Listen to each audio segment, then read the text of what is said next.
What if you were told that one of America's most notorious unsolved mysteries is the tale of a serial killer who was never caught? Imagine a time of peace, love, and freedom abruptly shattered by a faceless terror. As the late 60s swept over the San Francisco Bay Area, so too did a shadowy figure known only as the Zodiac Killer, an unidentified individual whose reign of terror would seep into the public consciousness, sparking fear and fascination in equal measure. The initial discovery of the Zodiac Killer struck like a bolt from the blue. Amid the free-spirited revelry of the era, a sinister specter began to emerge, leaving a trail of unsolved murders in its wake. The public's reaction was a mix of disbelief, dread, and morbid curiosity. As the years passed, this phantom remained elusive, his identity as enigmatic as the cryptic messages he left behind.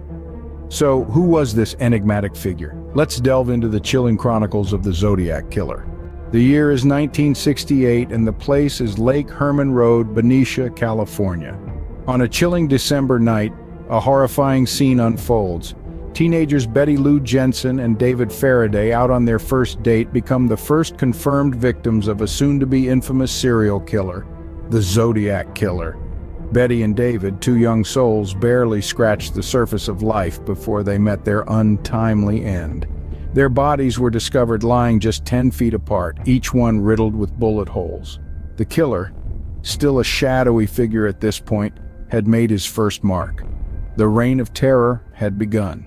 In the following months, the killings continued. Each scene was a chilling echo of the last. Isolated lovers' lanes, unsuspecting victims, and a cold-blooded killer leaving a trail of death in his wake. The city of San Francisco was gripped by a paralyzing fear as the body count rose and the identity of the killer remained a mystery. From Lake Berryessa to Presidio Heights, the Zodiac Killer left his mark. His victims were diverse, his methods unpredictable, and his motives unclear. Yet there was a twisted pattern to his madness.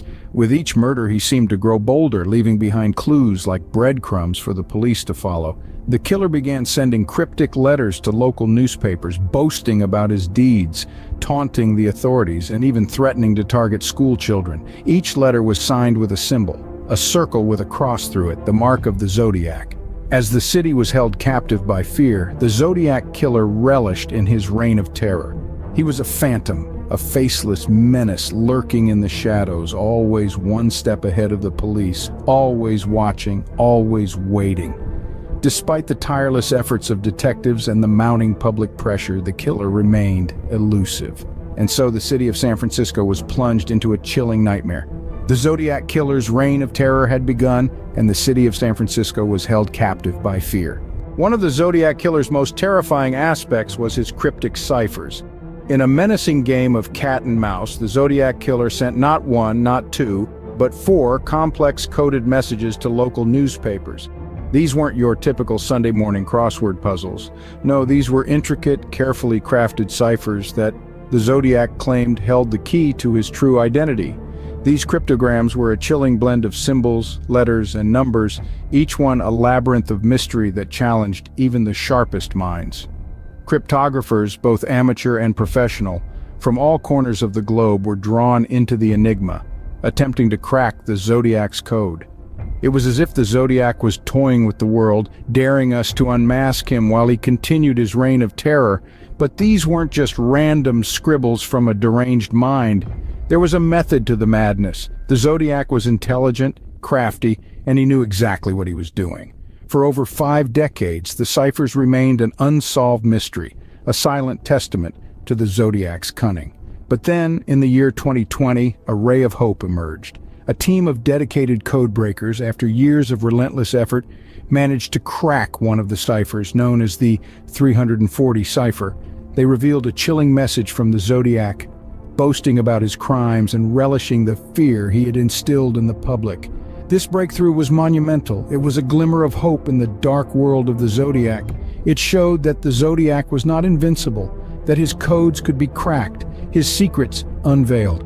But despite this victory, the other 3 ciphers remained unsolved, and the Zodiac's identity, the ultimate secret, was still hidden within their cryptic lines. Despite the decoding of one cipher, the Zodiac Killer's identity remained shrouded in mystery. And so we continue to search, to decode, to unravel the enigma that is the Zodiac. The hunt goes on, and perhaps one day the Zodiac's true identity will finally be revealed. The Zodiac Killer's story is not just about the crimes he committed, but also the enigma that surrounds his identity. The mystery of who this individual may be has led to a myriad of suspects over the years, each theory as compelling and chilling as the next. From Arthur Lee Allen, a convicted child molester who was the prime suspect for years, to Ross Sullivan, a library assistant with a penchant for ciphers and cryptograms, the list is extensive and varied. But despite exhaustive investigations and countless hours of analysis, definitive proof linking any of these individuals to the Zodiac Killer remains elusive. As the years rolled on, the fascination with the Zodiac Killer did not wane. Instead, it seeped into popular culture, leaving a lasting impact not just on the true crime community, but also on the world of entertainment.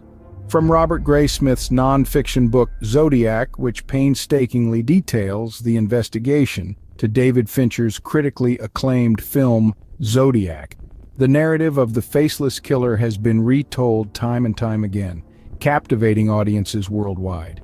The enduring enigma of the Zodiac Killer's identity has fueled a collective fascination that transcends generations. It's a curiosity driven by the human instinct to solve puzzles, to seek answers to the unanswerable, and to make sense of the senseless. But as we delve deeper into the abyss of the Zodiac Killer's world, we are left with more questions than answers. Who was this individual who managed to evade capture for so long? What drove him to commit such horrifying acts? And most importantly, will we ever truly uncover the identity of the Zodiac Killer?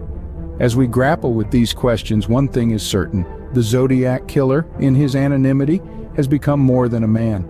He has become an enigma, a symbol of the unknown and the unknowable. The Zodiac Killer remains an enduring enigma, his identity as elusive as ever.